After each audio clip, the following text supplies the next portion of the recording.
Hello, I'm Frank Yeomans, and I'm here to give you an idea of what Transference Focused Psychotherapy is. We refer to that as TFP. Transference Focused Psychotherapy is one of the evidence-based treatments for personality disorders. The evidence base is specifically for borderline personality disorder, but the application of TFP extends to the other major personality disorders, including narcissistic personality disorder, which is what our most recent book was about, and is, it seems, an increasing problem both in our patient population and in society in general. What does TFP offer, and how does it differ from some of the other approaches? When we think in the TFP world about personality and personality pathology, our focus is first and foremost on one's sense of identity. And we think about identity at the deepest level. How is one in touch with, and how does one combine one's emotional states?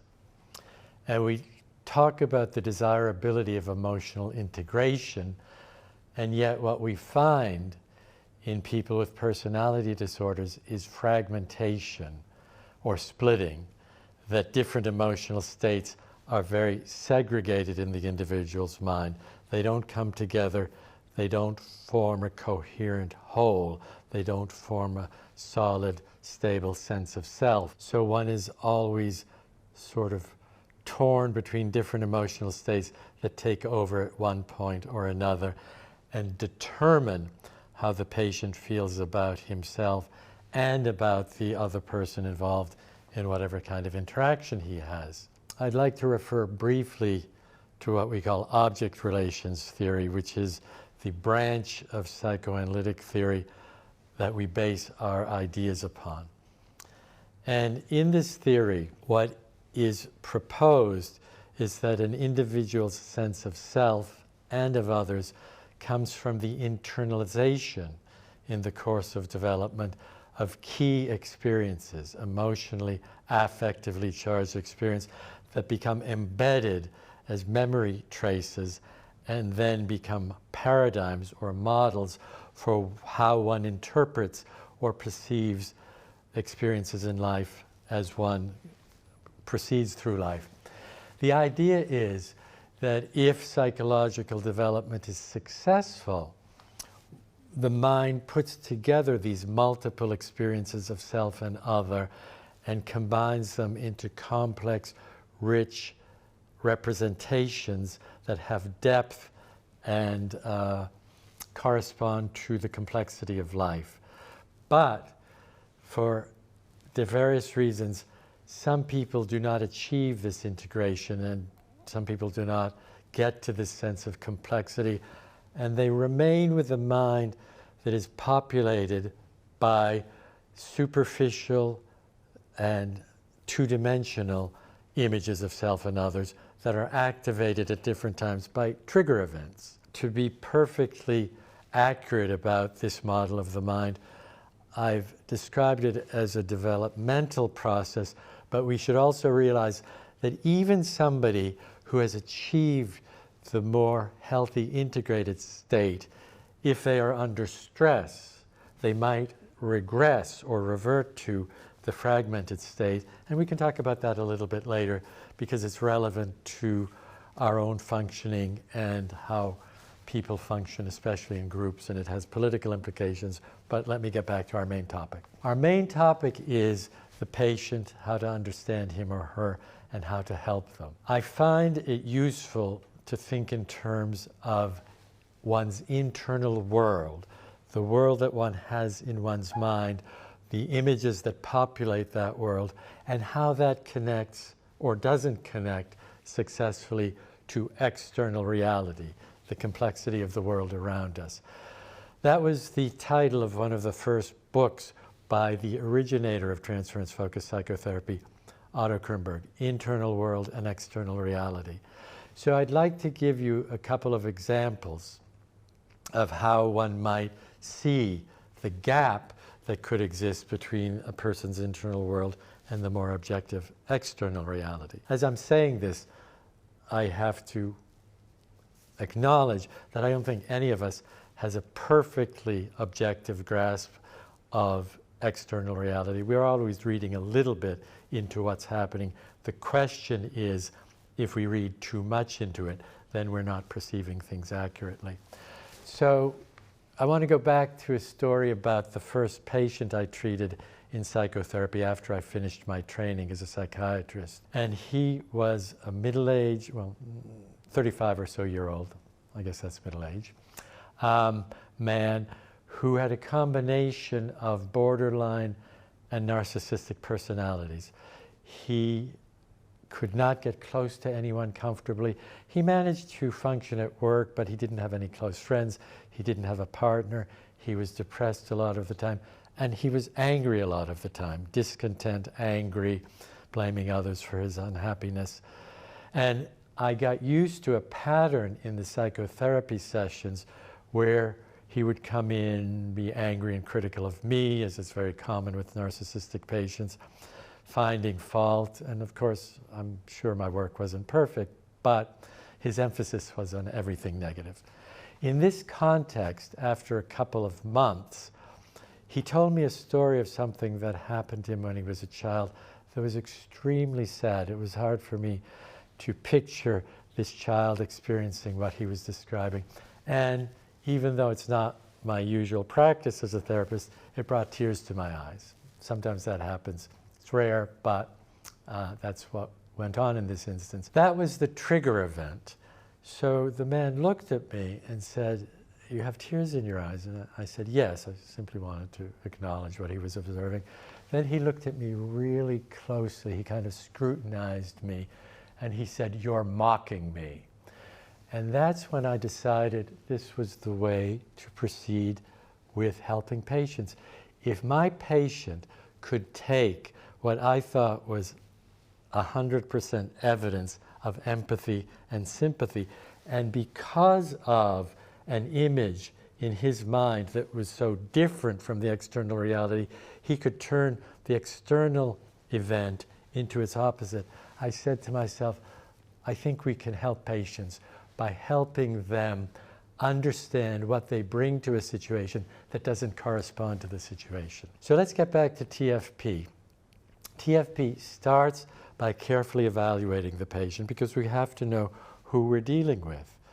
I mean, sometimes patients come with depression and it's a depression. Sometimes they come with difficulty managing emotions and it's bipolar disorder.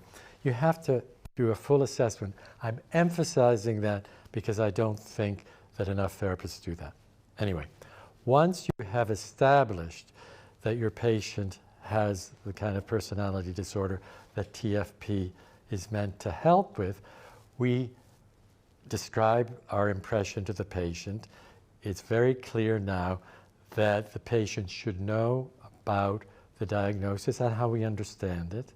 So that's the next step after the evaluation. And then we go from there into the establishment of the conditions of treatment or the treatment frame. And we call that part treatment contracting. Therapy hasn't begun yet. We have to evaluate, we have to discuss our impression, and we have to set up the frame before we actually begin the therapy.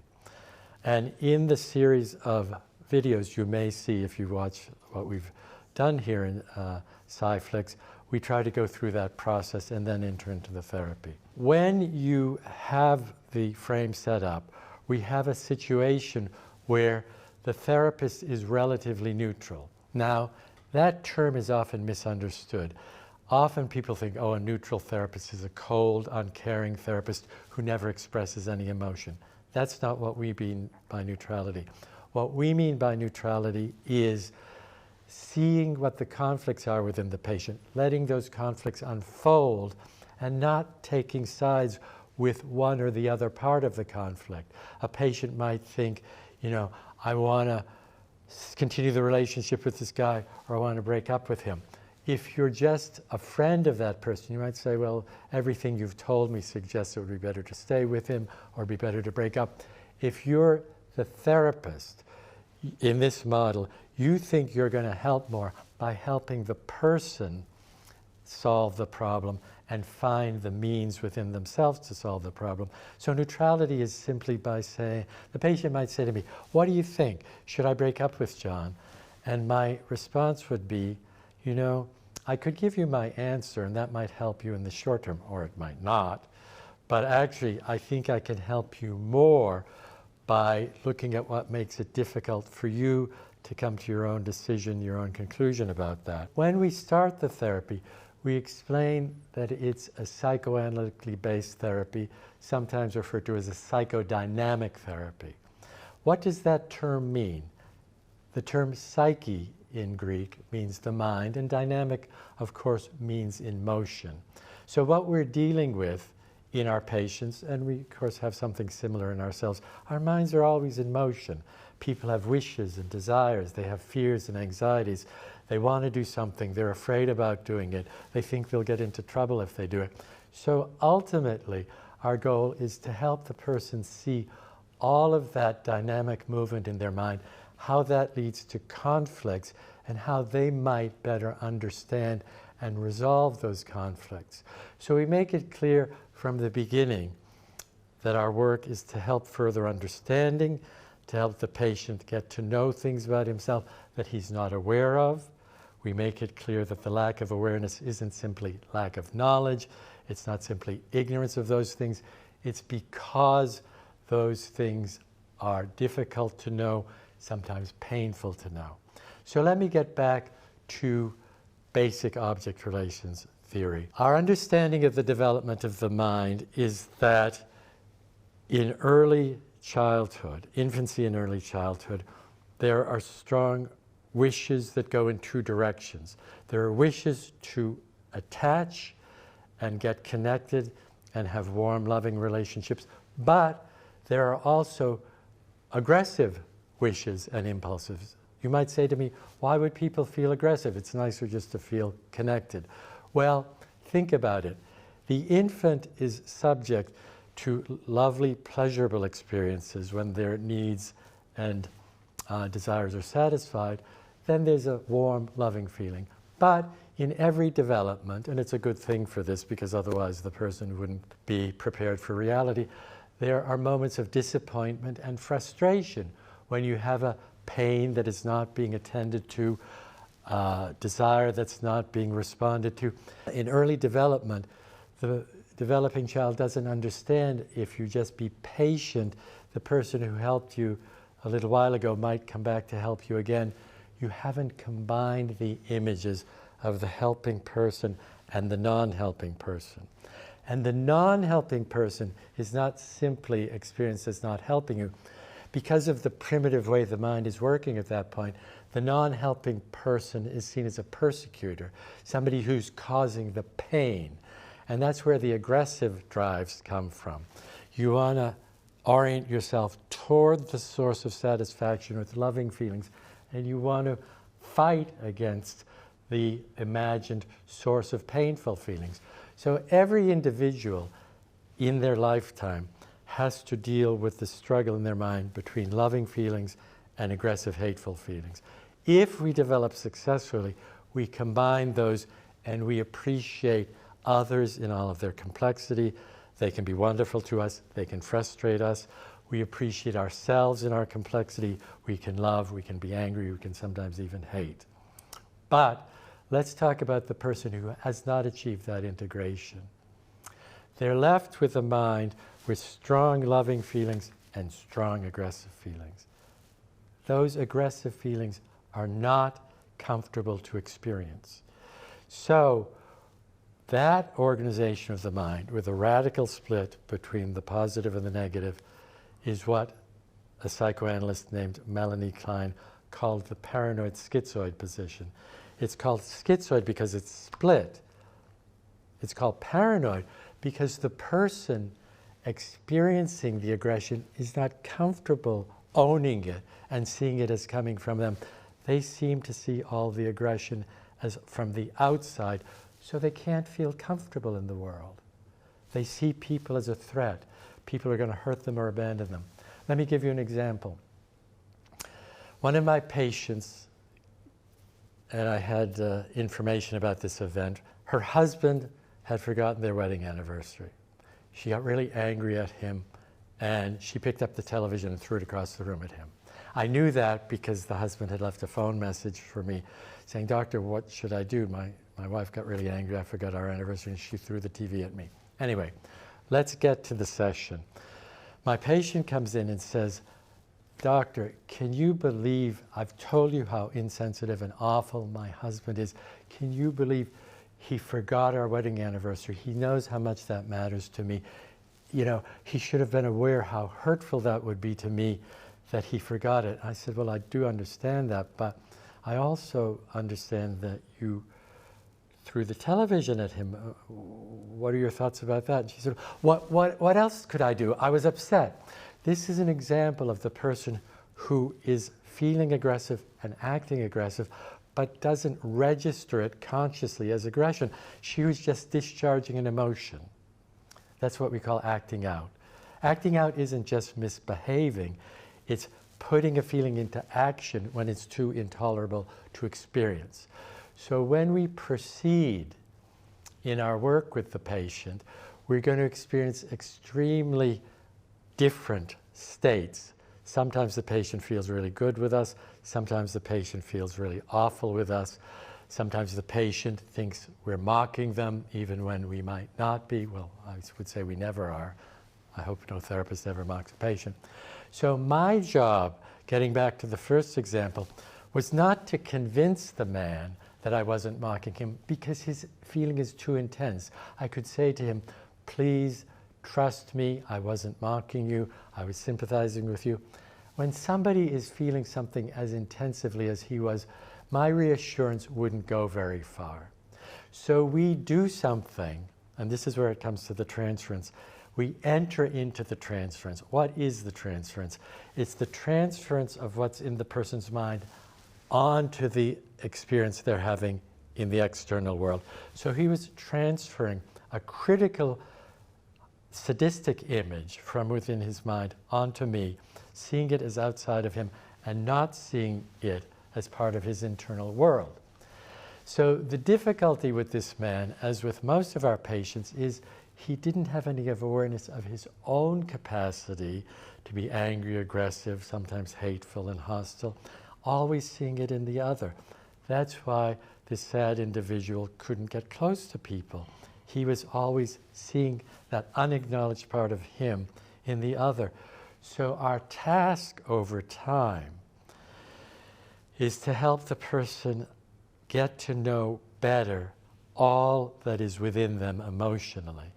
I'll make reference just to one more patient and then I'll begin to wind up the talk. This next example was a young woman around 23 years old. In most instances, she was a very nice young woman. She had a lot of things going for her. But unfortunately, and conceivably tragically, she had made a number of suicide attempts. So in a therapy session with me, I was trying to help her understand what was going on inside of her. I was curious about it.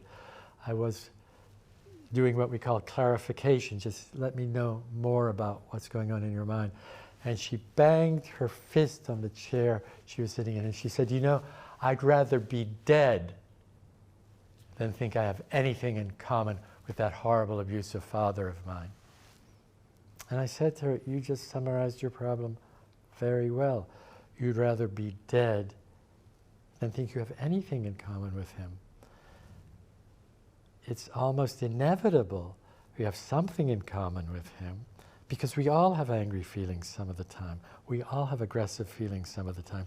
But what you just said is that if you have any trace of any of those feelings, then you feel you're totally defined by them, you're totally overwhelmed by them, and you'd rather end your life than to get to know those feelings within you.